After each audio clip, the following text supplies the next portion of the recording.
Halo teman-teman semua, Arga Kudo is here. Welcome back teman-teman di pembahasan Ultraman Blazer, yang mana di video kali ini kita akan membahas episode keempat. Dan gue minta maaf karena videonya telat 2 hari karena memang ada kerjaan yang tidak bisa ditinggalkan. Jadi langsung saja kita akan masuk ke plotnya, let's go. Episode kali ini dimulai dengan Emi yang menyamar menjadi asisten pribadi seorang CEO bernama Sonezaki. Kemudian muncul monster bernama Leviera yang merupakan monster moluska, yang mana dengan cepat pasukan drone dari Sonezaki bisa mengalahkannya dengan semprotan zat FK1. Hal ini menangkap perhatian dari Scar dan dibahas bahwa zat FK1 hanya menunda penyerangan Leviera selanjutnya, bukan memusnahkan secara permanen. Yang mana zat FK1 ini digunakan semakin banyak dan ditakutkan akan menyebabkan kekebalan Leviera terhadap zat tersebut. Gento dan juga Emi bertemu dan menemukan bahwa Leviera dibuat oleh perusahaannya Sonezaki yang mirip dengan hewan Sea Angel yang telah dimutasi, dan mereka juga mulai mencurigai Sonezaki karena FK1 ini juga zat buatan perusahaannya.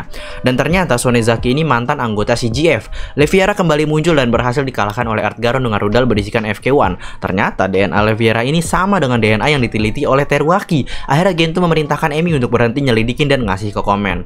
Emi yang marah akhirnya nekat neliti sendiri dan menemukan rekor CGF yang menjelaskan tentang Leviera. Namun Emi akhirnya ketahuan dan dibawa ke ruang bawah tanah. Tapi semua itu ternyata adalah rencana Gento supaya Emi ketahuan dan bisa dilacak dibawa kemana markas Sonezaki. Ternyata Leviera merupakan buatan Sonezaki dan FK1 dibuat supaya orang mengelu-elukan Sonezaki sebagai penyelamat. Gento pun datang dan mengalahkan asisten Sonezaki dan Emi pun membuat Sonezaki pingsan. Leviera pun ngamuk. Gento kemudian berubah menjadi Ultraman Blazer dan melawan Leviera. Blazer pun kewalahan karena kemampuan Liquid Regeneration Leviera ini, sehingga terkena serangan Leviera dan menyalalah color timernya. Artgaron pun datang dan mendengar rencana Emi menyerang Leviera dengan menggunakan nitrogen cair, sehingga Leviera membeku dan diakhiri dengan Spiral Barret milik Blazer dan hancurlah Leviera. Emi pun memberikan bunga untuk keluarga Gento, and that's it teman-teman dari segi plot yang sudah dipersingkat. Masuk ke pembahasan detail-detail apa saja yang gue temukan di episode keempat kali ini. Yang pertama harus dibahas adalah Gento tentunya ya teman-teman. Yang pertama Gento, dia ini adalah sosok kapten yang selalu terjun ke lapangan dan gak hanya diem di markas teman-teman. Ini merupakan sebuah hal yang fresh ya, karena gak seperti tradisional Ultraman dimana kaptennya duduk manis di pangkalan dan gak turun ke lapangan gitu teman-teman, dan turun ketika ada hal-hal genting aja. Nah Gento ini selalu turun ke lapangan dalam setiap misi. Justru yang di markas itu adalah Teruaki untuk riset dan mencari informasi-informasi lainnya. Iya, mungkin akan ada justifikasi bahwa kapten di markas itu untuk memantau, untuk suatu hal yang urgent yang nantinya bisa dilakukan. Tapi untuk keluar dari tradisi seperti ini merupakan hal yang unik ya kan. Kita juga bisa lihat seorang kapten turun ke lapangan dan ngelakuin sendiri misinya dengan dirinya sendiri, sesuai juga dengan kepribadian Gento yang selalu mengedepankan keselamatan dari anggotanya. Jadi kalau anggotanya kenapa-napa dia bisa mantau sendiri dan langsung menyelamatkan. Good job Gento. Kemudian Gento ini juga selalu mendengar pendapat anggotanya teman-teman ya, konsisten dari episode sebelumnya bahwa Gento selalu mengedepankan pendapat anggotanya, kemudian menampung pendapat dan juga saran dari para anggotanya, dan nantinya akan digabung dan juga diracik menjadi satu untuk menjadi sebuah rencana untuk menjalankan misinya nanti gitu teman-teman. Kayak pas Scar tahu bahwa Sonezaki yang bertanggung jawab atas Leviera, Gento bikin rencana untuk mancing mereka dan bikin drama supaya Emi ketahuan dan dibawa ke markas Sonezaki, yang kemudian dia belak-belakan melakukan hal klise yaitu villain monologing begitu udah ketahuan gitu kan. Kemudian masuk pembahasan kedua yaitu tentang Emi ya teman-teman ya. Episode kali ini khusus untuk Emi. Suburaya lagi mantep banget nih ngasih episode khusus untuk masing-masing anggota untuk bersinar. Yang mana kita tahu dari trailer selanjutnya akan berfokus kepada Anri Minami ya teman-teman ya. Dan ini gue suka banget kalau memang diterapin ke seluruh anggota Scar. Jadi kita bisa ngeliat episode yang berfokus pada masing-masing karakter kayak gitu. Cuman uniknya ini bukan berfokus pada backstory dari karakter ini, melainkan konflik yang dialami langsung oleh si karakter. Jadi kesana kayak terobosan baru gitu loh teman-teman. Dimana di episode ini dia sesuai dengan job desk-nya si Emi, yaitu mengumpulkan intel dan menyamar jadi asisten pribadinya Sonezaki. Terus apakah Emi akan terancam nih teman-teman? Pembahasan kedua tentang Emi berlanjut nih teman-teman. Dari penjelasan di atas, kita setiap episode selalu ngeliat Emi mengumpulkan intel dengan menyamar dan masuk ke dalam tempat berbahaya. Meskipun di episode kali ini dia ketahuan, tapi menurut gua kalau dia terus-terusan menyamar terus juga masuk ke tempat musuhnya, ya cepat atau lambat identitasnya akan kebongkar. Mungkin bukan oleh musuh yang kecil-kecil, tapi oleh musuh yang besar atau mastermind kayak gitu ya teman-teman ya. Kayak kalau kalian lihat sering di film gitu kan akan ada banyak kamera surveillance gitu. Nah suatu saat Emi ini bisa dikumpulin di video dan foto-foto saat dia menyusup oleh musuh gitu kan. Jadi kayak ini orang kok kayaknya pernah gue lihat nih mencurigakan. Coba kamu cari data-data tentang dia gitu. Dicarilah tuh tek. Ternyata Emi udah banyak menyusup ke tempat musuh gitu kan. Mana si Emi nggak pakai penyamaran khusus gitu kan. Jadi mukanya cuman pakai face recognition aja juga kena gitu kan. Nah ini juga kalau misalkan dipakai oleh Suburaya untuk menjadi plot di kemudian hari, dimana Emi terancam karena sering menyusup begini akan seru nih teman-teman. Coba gimana menurut kalian, komen di bawah. Kemudian yang ketiga adalah Sonezaki atau villain kedua ya bisa kita bilang di episode kali ini. Sonezaki ini menurut gue narsisis sekali orangnya, sesuai dengan kata Emi ya. Dia juga kepengen dipuja dan disanjung sama orang. Terus juga dia dengerin lagunya sendiri yang isinya ya memuja-muja namanya sendiri gitu kan. Terus juga dengan pedenya ngebawa Emi ke markasnya dan ngejelasin semua tanpa curiga sedikit pun. Tandanya memang sangat kepedean dan narsisis gitu kan. Dan ini unik sih, kita dapat villain yang kayak begini gitu, karena ngeselin tapi untuk face ceritanya ini seru banget gitu. Karena untuk formula villain yang narsisis itu mostly berhasil gitu kan. Kalau kalian nggak tahu narsisis itu apa, gampang lihat aja Tony Stark di awal-awal MCU Phase 1 ya teman-teman ya. Dia memang bukan villain, tapi contoh narsisis itu ya kayak Tony Stark gitu. Dia senang dipuja, dielu-elukan, bahkan dia bikin Stark Tower dengan namanya yang segede gaban. Itu contoh narsisis teman-teman. Kemudian masuk keempat yaitu Leviera. Kita bahas dari desainnya terlebih dahulu seperti biasa. Sebenarnya desain-desain dari musuh Ultraman Blazar ini tuh unik-unik ya teman-teman ya, dan juga monsternya tuh baru-baru semua. Dan surprisingly sampai episode keempat kali ini belum ada desain yang males gitu untuk monsternya ya teman-teman ya. Leviera ini desainnya bagus, creepy gitu juga, bentuknya yang lunak-lunak geli gitu karena memang dia moluska sesuai dengan deskripsinya, yaitu monster moluska dan invertebrata yang mana dia nggak mempunyai tulang belakang, makanya geli-geli gitu gerakannya gitu kan. Terus juga warnanya yang semi transparan juga karena memang hewan laut bernama Sea Angels ini juga menjadi inspirasi pembuatan desain Leviera, yakni Sea Angels ini dimutasi dengan DNA monster dari meteorit pada tahun 2001 sesuai dengan yang ditemukan si Emi. Jadi bentuknya itu Sea Angels, tapi kemampuannya ini adalah kemampuan alien yang bisa regenerasi sel gitu. Keren sebenarnya si Sonezaki bisa menggabungkan dua DNA dan bikin monster kayak gini.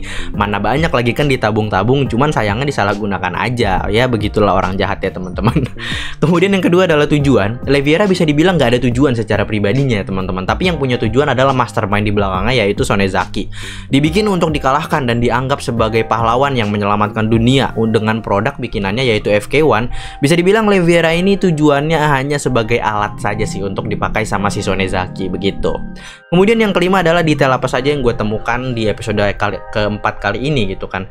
Pertukaran informasi antara Emi dan juga Gento. Ini gue suka sih detail kecil kayak gini. Si Gento dan Emi ini bertukar informasi di akuarium dan nggak ngomong tatap muka, tapi mereka ngadep arah lain dan ngobrolnya begitu. Dengan begitu, kalau ada yang ngebuntutin mereka berdua, nggak ngira kalau mereka itu satu tim untuk menguak misteri Sonezaki. Ya meskipun kenapa sih harus di akuarium, kenapa sih nggak di markas aja? Ada kemungkinan guys. Yang pertama, Emi nggak bisa lama-lama ngilang, apalagi balik ke markas, apalagi Sonezaki udah mereka curigain. Dan juga mereka udah gue jelasin di atas kalau mereka itu udah tahu dan jaga-jaga kalau Emi itu dibuntutin gitu kan. Makanya mereka menggunakan cara komunikasi seperti itu, yang mana pada akhirnya kan masuk rencana Gento untuk buat drama berantem di akuarium itu kan. Itu karena Gento tahu Emi diikutin, makanya mereka bikin rencana kayak gitu. Yang sebenarnya Gento juga bisa dalam bahaya, cuman gua rasa kepemimpinan Gento sudah diketahui Sonezaki, yang mana juga merupakan mantan anggota CGF, jadi dia nggak mau macem-macem lah sama Gento. Atau kalian punya teori atau pendapat lain gitu kenapa Gento tidak diikutin ataupun diincar juga gitu? Atau mungkin Gento adalah target selanjutnya justru? Menarik ya teman-teman ya. Kemudian kita bahas lagi adalah fighting. Kita selalu bahas fighting di sini ya teman-teman ya. Untuk Emi di sini kelihatan memang dia seorang secret agent yang sudah biasa ketemu hal beginian, karena dia fighting itu tenang dan observasi tempat sekitar dulu. Di sini bisa dilihat pas Gento minta Emi bantuin, dia natap Sonezaki kemudian nengok lagi ke Gento untuk mengalihkan pandangannya Sonezaki. Baru pas Sonezaki lengah nengok ke Gento, dia ngambil pistolnya Sonezaki.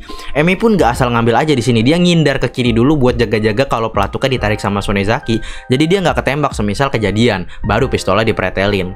Emi juga observasi seperti yang gue bilang, dia nengok kanan kiri nyari sesuatu yang bisa digunakan dalam combat, dan dia mengambil tali untuk membantu dia. Dan Emi pun juga pakai teknik Aikido sih kebanyakan di sini ya. Kayak pas dia ngambil pistol dari Sonezaki, terus juga pas dia menghindari serangan kroconya, badannya diputar dulu baru ditendang gitu kan. Itu Aikido sekali sih teman-teman ya. Sementara untuk Gento, kita emang baru kali ini lihat dia bertarung ya. Ya memang dia berpengalaman, tapi karena bukan kemampuan utama dan sering dipakai, makanya dia agak kewalahan. Ya memang masuk akal juga secara dia ngelawan dua orang, tapi kita lihat tekniknya bagus pas sudah one on one. Dia pakai teknik bantingan dan kunci brawl banget, dia main jarak dekat dengan teknik kuncian. Keren.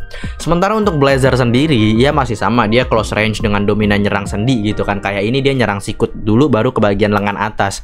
Terus juga dia pakai teknik kuncian scissor di leher Leviera untuk ngebalikin posisi saat dia berada di bawah. Adalah sebuah detail kecil yang mantap juga teman-teman. Dan seperti biasa dia selalu menggunakan sikutnya untuk posisi menyerang dominan seperti itu. Yang keenam adalah konspirasi, teman-teman. Oke, ini adalah topik utama sebenarnya. Jadi sesuai dengan episode kali ini, di mana seorang CEO perusahaan besar yang menggunakan dan menciptakan sebuah monster yang dia kalahkan sendiri dengan menggunakan produk yang juga dia ciptakan. Yang mana akan berimbas banyaknya produk dia digunakan, dibeli, dan akhirnya akan dipuja-puja orangnya. Gimana? Udah ngerti belum maksud konspirasi yang gue angkat? Familiar nggak sama kasus-kasus seperti itu, teman-teman? Ya, ini udah banyak sih konspirasi terkait hal kayak gini, masuk ranah konspirasi untuk hal yang gede-gede, teman-teman. Kayak contoh, sebuah perusahaan farmasi atau obat yang nakal, mereka bikin obat nih. Tapi kalau banyak orang sehat, obat mereka nggak ada yang beli dong, lama-lama bisa bangkrut gitu kan. Makanya mereka menciptakan sebuah penyakit biar banyak yang sakit dan beli obat mereka. Atau contoh lainnya yang lebih masuk ke episode kali ini adalah perusahaan pestisida pembasmi hama yang nakal gitu kan. Supaya banyak dibeli dan dipakai produknya, mereka melepaskan hama-hama secara acak, yang mana itu juga bisa dibasmi oleh produk mereka doang gitu kan. Supaya orang mau nggak mau membeli produk mereka untuk pembasmi hama itu gitu. Mau contoh lain yang lebih merakyat lagi, gampang, tukang tambal ban yang nakal. Supaya banyak yang nambal ban di tokonya dia nyebar ranjau kayak paku, beling, dan lain-lainnya di jalanan sebelum tokonya dia, supaya banyak ban yang bocor dan nambel di toko dia. Paham kan? Menurut gua episode kali ini keren banget karena ngangkat tema kayak gini juga sekalian bisa buat menyindir dan pesan kepada orang bahwa ada loh hal kayak gini di dunia nyata yang sebenarnya gitu. Supaya kita itu tersadarkan gitu dan nggak bego-bego amat gitu kan. Dan terakhir, gue nggak tahu ini masuk sebuah konspirasi atau enggak ya teman-teman. Tapi saat Emi ketahuan dia mau dikurung dengan cara dimasukin ke mesin cryogenik atau mesin pembeku, yang mana dia pengen dibekuin sampai 200 tahun lamanya. Nah, untuk sekelas Sonezaki yang bisa mutasi monster, gak heran dia punya mesin cryogenik juga. Tapi menurut gue ini adalah sebuah konspirasi di luar sana, yang mana ada aja orang berkuasa yang pasti akan menutup mulut orang yang whistleblower atau orang yang menggagalkan atau menyebarkan rencana rahasia mereka gitu teman-teman ya, dengan cara ya kayak mau dibunuh, diracun, atau diculik. Dan kalau dalam kasus di episode ini ya dibekukan seperti itu. Kemudian yang ketujuh adalah plot hole. Nah, plot hole untuk episode kali ini Sonezaki nggak dikasih lihat kalau dia itu ketangkep atau ditahan setelah pertarungan melawan Ultraman Blazer, teman-teman. Kita nggak tahu nasib dia gimana, apakah dia kabur, apakah dia ditangkap, atau gimana gitu. Itu satu. Terus yang kedua adalah bayi-bayi Leviera ini kan masih banyak ya. Itu gimana nasibnya juga? Apakah dihancurkan atau justru akan dimanfaatin sama jauh yang lebih jahat juga? Karena mau Sonezaki ketangkep atau enggak, ini bayi Leviera juga masih dipakai lagi, bisa gitu kan. Sehingga menimbulkan pertanyaan lebih lanjut, apakah Leviera ini akan kembali lagi di episode selanjutnya dengan kemampuan yang sudah di level up, ya sudah dimutasi lebih lanjut lagi gitu kan. Atau kalau memang mau ngelanjutin konspirasi, bisa jadi komen yang manfaatin Leviera ini setelah disita, karena jatuhnya setelah disita Leviera akan menjadi aset dari komen itu sendiri. Nah lo cuman ya kita lihat aja nanti gimana teman-teman ya, apakah semua teori dan plot hole ini terjawab atau hanya dibiarkan begitu saja sama Suburaya, karena lagi kebanyakan duit memang nih Suburaya gitu kan. Dan yang terakhir adalah kesimpulan untuk episode kali ini, bisa dibilang sangat seru dari plot dan juga seisi-isinya, karena jujur gue merhatiin sekali dari segi cerita, plot, dan segala yang terkandung di dalam episode ini, dan bukan hanya nikmatin berantemnya si Blazer aja. Jadi meski screen time-nya si Blazer itu sedikit nggak masalah buat gue selama ceritanya asik. Jujur ini padat banget gitu kan, dan konspirasinya yang ada di sini tuh seru banget buat diperhatiin gitu. Jadi Emi juga keren banget di episode kali ini, udah kayak mbak SCBD aja dia gitu kan, pakai baju-baju kantor gitu kan. Keren pokoknya untuk episode kali ini.